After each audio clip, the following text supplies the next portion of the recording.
All right, so what do you got done this week on your bench? We just finished dry fitting everything. Okay. And we're gonna glue if we have enough time. All right, is this the front or the back? This is the back right now. All right. So what features do you got on it? We have these cross boards to keep these straight, to keep the legs straight. Legs. Legs, yeah. And we have the backboard. Okay. To have everything lined up in full. And do you remember what kind of joint that is? I don't remember what it's called, but it goes to the board. It's a tongue and mortise. Yeah, it goes straight through the thing that has a side piece, and then it goes to the middle of that one. Okay. And what type of joint are you using to attach the legs to the top? We have these things. Dowels. Dowels. So what kind of joint do you think that's called?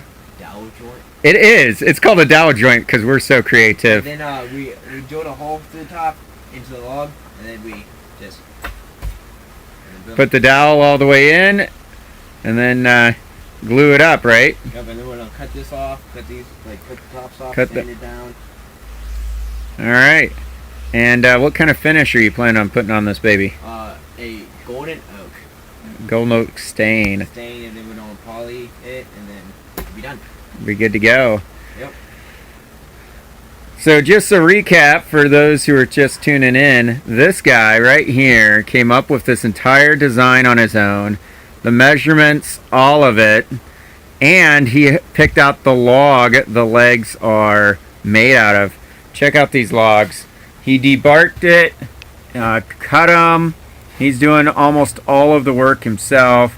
Can't be more proud of this guy. Look at this. It's going to look gorgeous in our mudroom.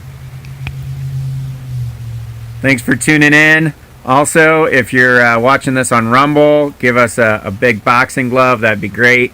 And all proceeds from these videos covering his bench are going to go towards him. So support this young woodsmith.